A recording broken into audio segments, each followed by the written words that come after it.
dans la musique et dans ma carrière et dans ma vie, finalement, j'ai eu l'impression que ça a été une montée, une grande montée énorme où j'ai eu beaucoup de joie. Et puis finalement, quand je me suis rendu compte de ce que j'avais et que en fait, moi, c'est pas comme ça que je vois ma vie, eh ben, j'ai eu une grosse redescente. Et je me suis dit, en fait, non, en fait, c'est pas ça que j'aime et tout.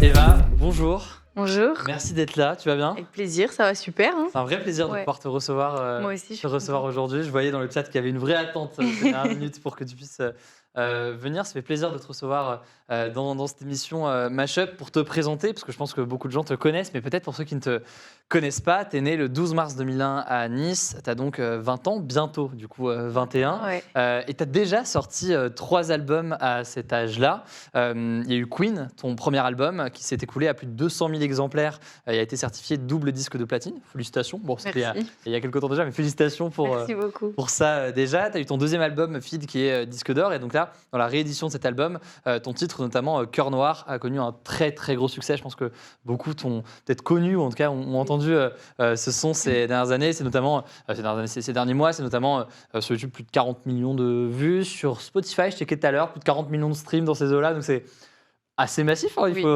il faut le dire. Félicitations pour ça aussi. Et là, tu es revenu en 2021 avec un troisième album qui s'appelle Happiness.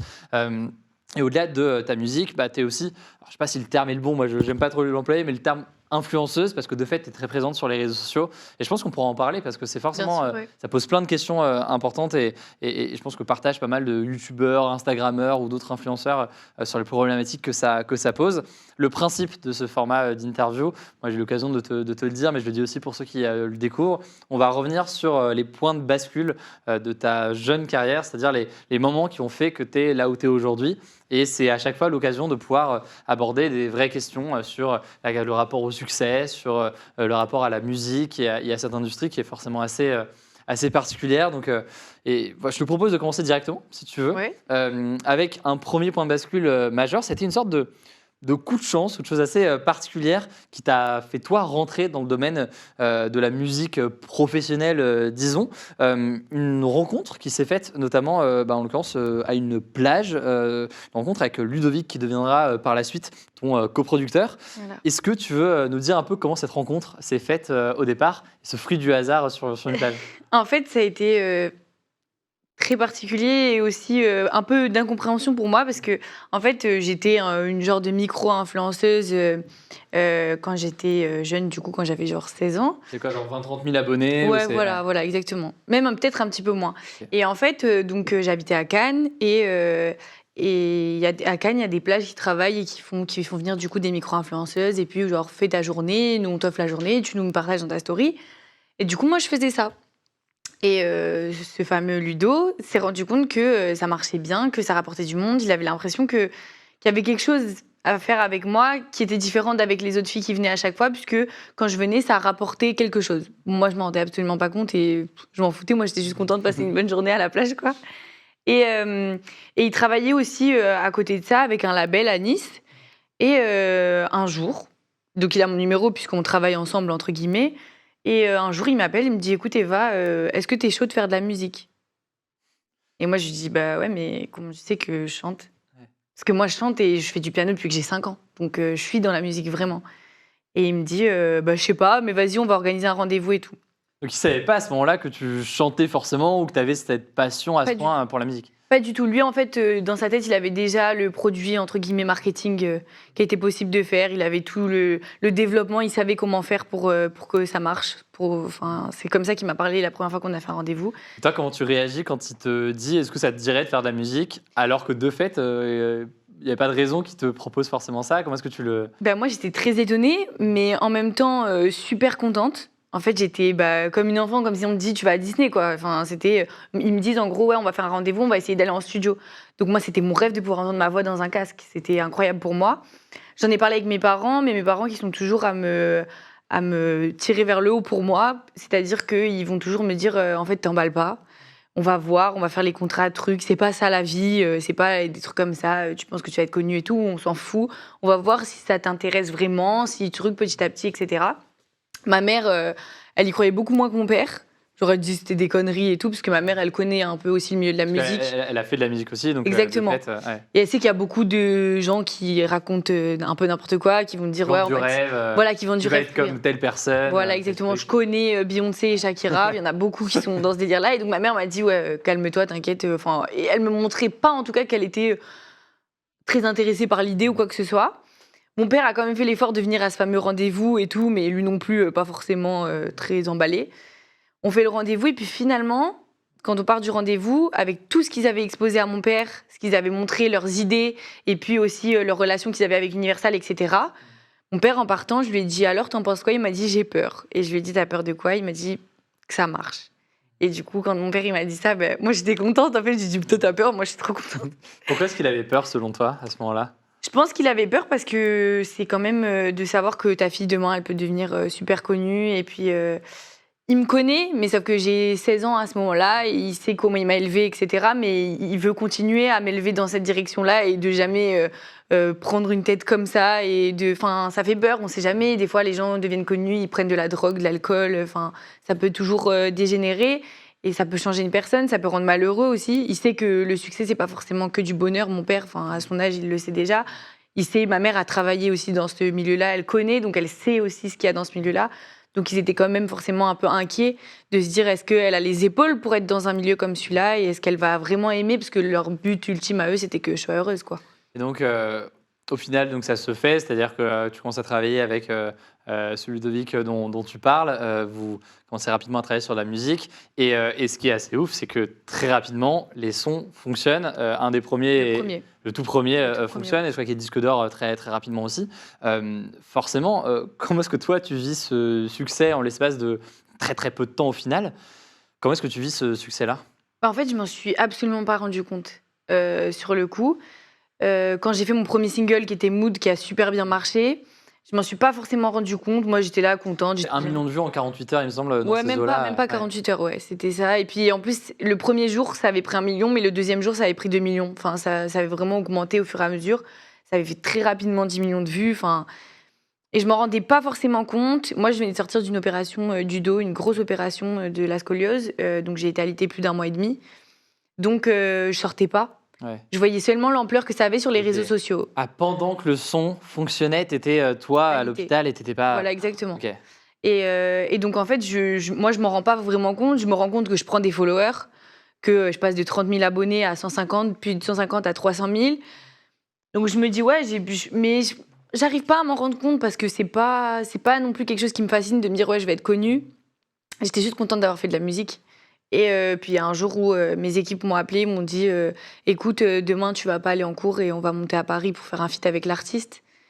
Et eux, Et d'ailleurs, l'équipe, enfin, tu me disais qu'ils ont eux-mêmes ont été un peu dépassés au début par le succès, Oui, parce que de fait, complètement. c'est assez imprévisible comme succès aussi rapide, quoi. Complètement dépassé. Tout le monde a été dépassé, mais je pense que justement, ce qui a fait le succès de mon premier album, c'est le fait qu'on soit vraiment, on soit arrivé comme ça et qu'on ait fait les choses comme on le sentait et sans réfléchir à quoi que ce soit ou à comment ce milieu marchait. On a fait vraiment ça naturellement. Et du coup, même toi, tu dois apprendre, j'imagine, sur le moment, et tu, enfin, il y a forcément des choses que t'avais pas forcément, que tu connaissais pas, je sais pas, les notions de top line, de machin, de trucs, Ah oui, que tu te retrouves à apprendre sur le tas, alors que t'as déjà des sons qui font des millions de vues. exactement. Des millions de vues, quoi. En fait, sur mon premier album, j'ai pas eu la main. En fait, j'ai pas vraiment choisi. C'est plus mes équipes qui ont choisi pour moi, qui m'ont dit OK, là on va faire ci, on va faire ça. Des top liners qui venaient, des mecs qui écrivaient, Est-ce que tu peux dire top liner, qu'est-ce que c'est pour ceux qui connaissent pas forcément le truc? Une top line, c'est quoi? Ouais.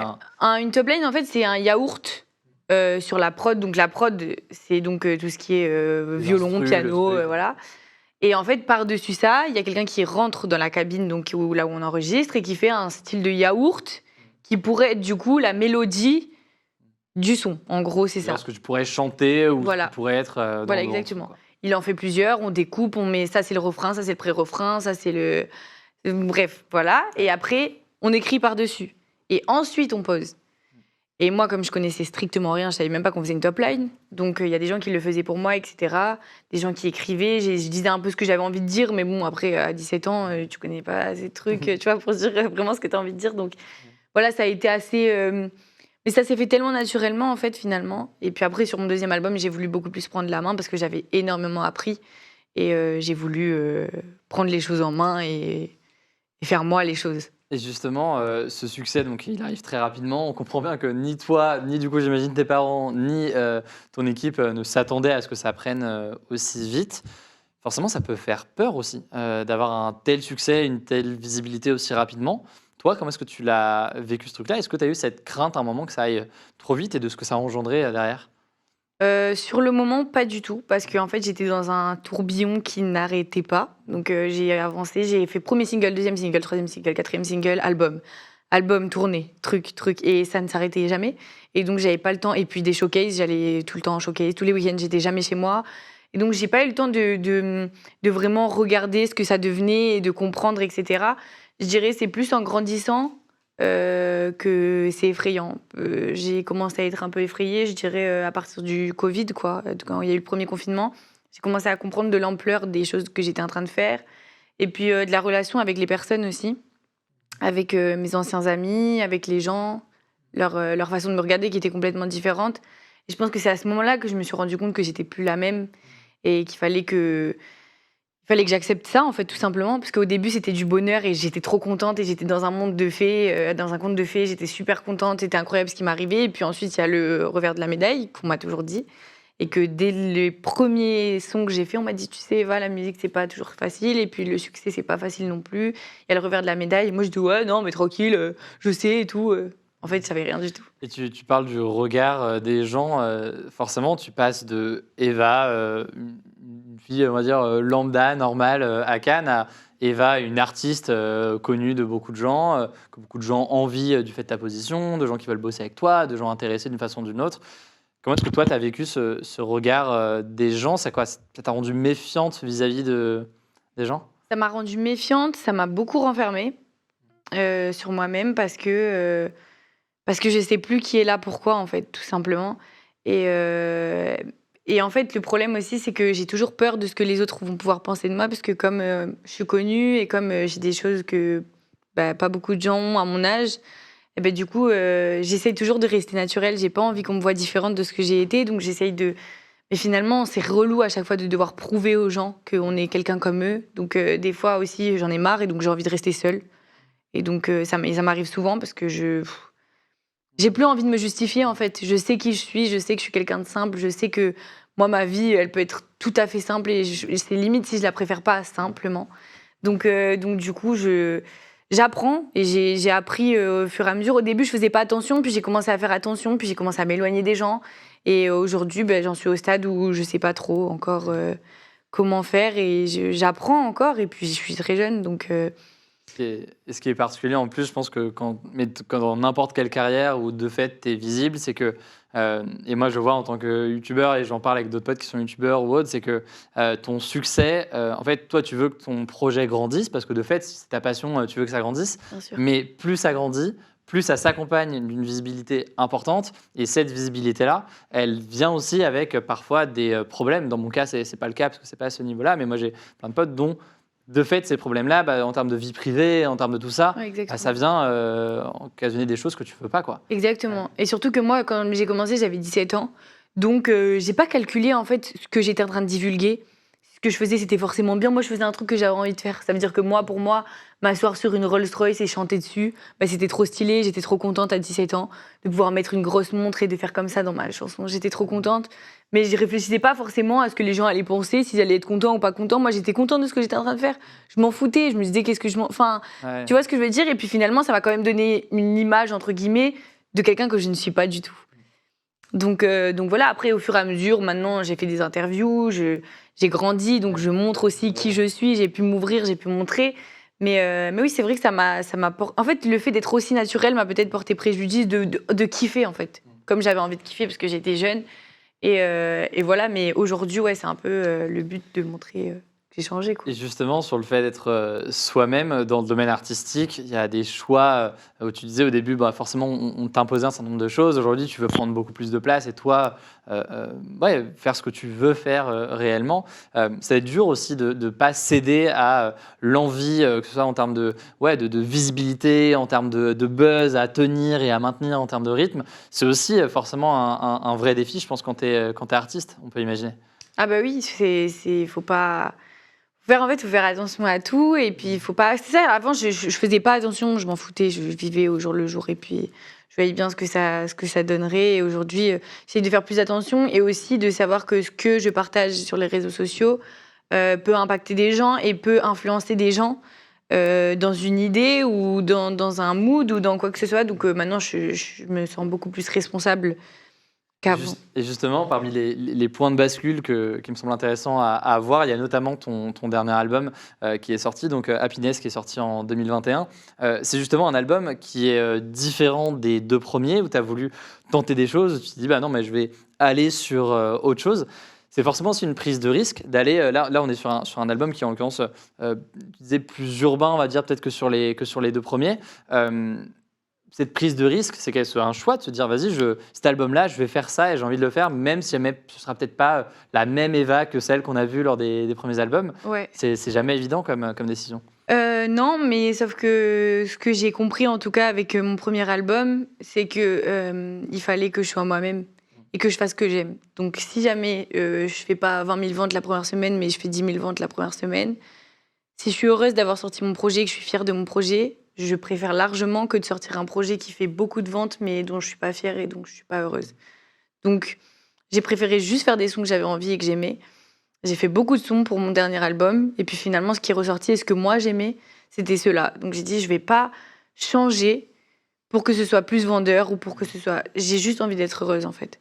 Et d'aimer et de pouvoir défendre ce que je fais avec passion. Donc, c'est une envie de se dire, vas-y, bah, en fait, en plus, maintenant que tu es dans cette position-là où de fait, bah, tu as des gens qui te suivent, des gens qui aiment ce que tu fais, tu veux dire, bah, vas-y, je fais ce qui me plaît vraiment et je me Voilà. permets de le faire et on Exactement. verra après comment c'est reçu, quoi. Exactement. Et comme j'ai une très grosse communauté aussi, je me suis aussi dit que c'était mieux que ce soit un album qui soit fait vraiment avec mes décisions à moi et avec mes envies à moi, etc. Pour que eux, ils sentent quand même que c'est ce que je leur offre moi et que c'est ma manière de les remercier, entre guillemets, pour tout le soutien qu'ils m'apportent tout le temps. Je fais un album en fait et c'est moi et je me livre à vous, en gros. Tu disais d'ailleurs sur cet album-là qu'il y a tout un déroulé où le début de l'album est un album qui est très, très solaire, très positif, on peut dire d'une certaine façon. Oui. Et au fur et à mesure de l'album, ça devient de plus en plus sombre d'une certaine façon. Exactement. Pourquoi ce choix et est-ce que ça reflète ton côté, une personnalité? Pourquoi ce choix? Parce que déjà, ça représente beaucoup ma personnalité, que j'avais pas du tout avant, parce que j'ai toujours été quelqu'un de très heureuse. Enfin voilà, je suis tout le temps avec le sourire, etc. Mais sauf que dans la musique et dans ma carrière et dans ma vie, finalement, j'ai eu l'impression que ça a été une montée, une grande montée énorme où j'ai eu beaucoup de joie. Et puis finalement, quand je me suis rendu compte de ce que j'avais et que en fait, moi, c'est pas comme ça que je vois ma vie, j'ai eu une grosse redescente. Et je me suis dit, en fait, non, en fait, c'est pas ça que j'aime et tout. J'ai l'impression que je suis heureuse dans du fake et c'est pas ça, en fait. Moi, je suis pas heureuse comme ça, c'est pas moi. Donc, du coup, j'ai eu cette redescente-là et dans laquelle je suis encore un petit peu parce que j'arrive pas à trouver mon bonheur à travers les choses qui sont finalement pas réelles, on va dire. Futiles ou Qui qui sont un peu, sont, ouais. voilà. Je me dis, est-ce que vraiment ça te rend vraiment heureuse au plus profond de toi de gagner un Oscar ou de faire 10 millions de vues sur Instagram ou de faire 100 millions de streams? T'es fière de toi parce que c'est ton projet, mais c'est pas ça la vie en gros. C'est ça que je veux dire. Et Et t'en parles d'ailleurs dans tes sons, il y a cette question de ce rapport aux réseaux sociaux notamment Oui. qui est forcément présent parce qu'on le disait, tu as commencé toi-même en étant d'une certaine façon Bien sûr. influenceuse sur Instagram. Aujourd'hui, comment tu vis ça, cette pression des réseaux sociaux ou cette forme de besoin de poster en tant qu'artiste ou en tant qu'influenceuse aussi? Comment tu le vis toi aujourd'hui personnellement? Tu ressens ça comme une pression? En fait, j'ai ressenti ça comme une pression pendant longtemps, comme pour mes albums, comme pour tout. Sauf qu'en fait, j'ai remarqué que lorsque je vais poster quelque chose, parce qu'il faut que je le poste, ça ne marchera pas. Alors que si j'ai envie de le poster et que ça se ressent, le public le ressent comme une musique. Si j'ai envie de la sortir, je la sors, elle marche. Et que j'ai vraiment l'envie, la conviction. Et si j'ai pas forcément l'envie, ça marche pas. Donc j'ai compris qu'il fallait juste que je sois moi-même et que j'aime ce que je fais. et que je le fasse quand j'en ai envie et comme j'en ai envie, et pas de suivre un moule où on te dit ouais il faut un album tous les temps, et si tu fais pas un son de suite ça marche pas, et si tu postes pas une photo comme si ça marche pas. En fait j'ai juste envie d'être moi-même et de faire les choses comme j'en ai envie. Après j'avoue que la pression des réseaux sociaux elle est grosse parce que aujourd'hui on voit tout le monde sur les réseaux sociaux et t'as l'impression que si l'autre il fait mieux que toi, ben en fait moi j'ai pas fait mon taf. Donc c'est comme ça, et je parle beaucoup des réseaux sociaux et ça me touche beaucoup. C'est un sujet qui me tient vraiment à cœur. Parce que en fait, aujourd'hui, malheureusement, avant, les artistes, ils étaient, en gros, ils avaient une pression médiatique. C'était vraiment les médias qui leur mettaient la pression. Il y a des articles, des trucs. Voilà, via des articles, des machins, des trucs. Aujourd'hui, ça nous a apporté quand même, parce qu'on sait quand même tenir, ou entre guillemets, les informations qu'on veut divulguer, etc. Sauf qu'aujourd'hui, les réseaux sociaux, tout le monde y a accès, dont les jeunes, dont les enfants, etc. Et postent pas forcément des trucs, des fois, qui pensent que dans 5 ans, ça va leur porter préjudice, ou font des choses qui peuvent leur porter préjudice. Et je trouve que ça, du coup, c'est un truc qui est mis dans les mains des jeunes et qui est aujourd'hui en train de devenir un peu n'importe quoi. Et j'ai envie quand même j'ai pas envie de participer à ce truc-là où, en gros, plus personne ne fait attention à ce qu'ils postent. Et puis, ouais, je trouve que ça devient un peu n'importe quoi. Donc, Et justement, on en vient à un autre point de bascule majeur, je pense, sur lequel je voulais revenir sur ce même sujet. C'est un moment marquant, le premier zénith de ta tournée, lorsque tu as chanté ton titre Maman, j'ai mal. On voit sur ces vidéos-là beaucoup d'émotions. Tu as les larmes aux yeux, tu ne peux pas retenir ces larmes qui montent. Pourquoi? Qu'est-ce qui s'est passé à ce moment-là, et de quoi parle cette musique-là? en fait, cette musique-là parle donc des réseaux sociaux, de ce que notre génération est en train de devenir. Donc, que les gens pensent forcément qu'à l'argent, en pensant que c'est le bonheur, parce qu'à travers les réseaux sociaux, tous les gens riches ont l'impression d'être heureux, alors que pas du tout. Qu'il faut avoir une image, qu'il faut rentrer dans un moule, que si t'es pas belle comme Kim Kardashian, bah t'es pas belle en fait, tout simplement. Enfin, Ouais. tous ces trucs-là. Et quand j'étais sur scène et que j'ai chanté cette musique, déjà j'avais beaucoup d'émotions de pouvoir partager ça avec mon public, puisque mon album n'était pas encore sorti et que je partageais ça pour la première fois avec mon public. Et cette façon de penser que j'ai et qui me tient énormément à cœur. Et quand je chante cette musique, je vois une maman et sa fille devant moi, vraiment au premier rang, et la petite commence à pleurer et sa mère la prend dans ses bras. Et à ce moment-là, je me suis rendu compte, et ça m'a fait pleurer parce que je me suis rendu compte en fait que ma parole peut avoir un impact sur les gens et ma parole peut aider des gens. Et donc quand j'ai chanté et que je me suis rendu compte que la chanson que j'avais écrite, parce que c'est l'une des premières chansons que j'ai écrites et top-linées entièrement toute seule, je me suis dit en fait, ouais, bah, en fait tu peux servir à quelque chose, tu sers pas à Ça a rien. un impact sur ce que tu fais et tu peux le... Et je me suis dit, je fais pas seulement de la musique, je suis aussi une personne qui peut aider aussi des gens, etc. Et donc tu te sens beaucoup moins inutile que si c'était de la simple musique. Et sur les réseaux sociaux, ce qui est assez particulier aussi dans ton cas, mais même dans mon cas, comme tous ceux qui sont sur les réseaux sociaux, c'est que à la fois on voit à quel point ça peut nous faire du mal en tant que personne, à quel point ça peut affecter et nous et ceux qui nous suivent et tout ça. Et en même temps, on en dépend aussi un petit peu parce que de fait, notre travail, il est Ouais. dessus, quoi. Ouais. Et je sais que moi, à titre personnel, j'ai ce truc où tu sais, j'ai tous les réseaux sociaux installés sur mon téléphone. Je sais que je passe trop de temps dessus. Je sais que je passe parfois trop de temps à lire les réactions, les trucs, à ce qu'on fait. Et en même temps, tu sais, je me le justifie en me disant non mais c'est bon, enfin c'est mon taf, je dois le faire, tu vois. Sauf que je sais que ça a aussi un impact Bien sûr. parfois négatif, quoi. Donc c'est une sorte de... C'est complexe à gérer pour toi aussi, j'imagine, ce genre Bien de choses. évidemment. Ah, mais de toute façon, les réseaux sociaux, c'est fait, c'est créé par des êtres humains qui calculent ce que nous, on va penser et comment on va pouvoir devenir accro. Ouais. Donc, forcément, même si moi, j'ai envie de pas être sur les réseaux sociaux et que je suis à l'encontre de ça, malheureusement, on est pris dans un engrenage. On n'arrive pas à s'en détacher. C'est clairement, on n'y arrive pas. On n'y arrive pas. Je vais me dire... en fait, le truc, c'est que je vais me dire, OK, je vais rentrer chez moi, j'enlève mes réseaux sociaux. Il y a le mode nuit là sur le téléphone, Ouais. mode repos, Ouais, où tu peux mettre de pas qu'une seule déranger, où page. tu te- ouais. Tu peux mettre qu'une seule page, donc tu mets vas-y, tu mets tes trucs de base et tu mets pas les réseaux sociaux. Sauf qu'après, tu rentres chez toi, tu t'assois comme ça. OK, vas-y, je vais regarder une série. OK, vas-y, j'ai regardé ma série. J'ai grave envie de regarder un truc sur Insta, regarder ce qui se passe. Je sais pas, même des petits trucs Ouais. débiles.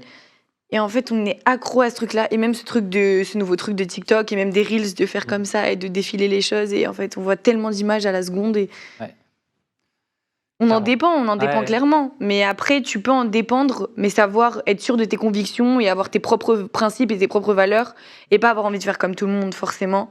Moi, j'en dépends et je tourne mes trucs et tout, mais c'est pas pour autant que je suis d'accord de plein de choses qu'il y a sur les réseaux sociaux. Si on parle du coup forcément de la suite pour toi, ta carrière elle est ultra courte parce que de fait ça s'est fait en très peu de temps. Tu es encore super jeune mais tu as déjà sorti beaucoup de choses et ton succès on le voit, même pour ceux qui ne te connaissaient peut-être pas forcément au début de l'interview, et il y en a peut-être quelques-uns maintenant, je pense qu'ils arrivent à voir l'évolution de ton parcours très rapide.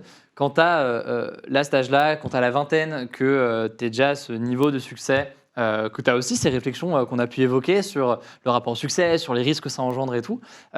Comment est-ce que toi, tu vois la suite et les prochaines années pour toi en tant qu'artiste? Comment est-ce que tu arrives déjà à te projeter? Est-ce que tu y penses? Est-ce que tu te dis, genre, chaque chose en son temps, tu vois, on va rester sur année après année? Comment est-ce que tu vois la suite?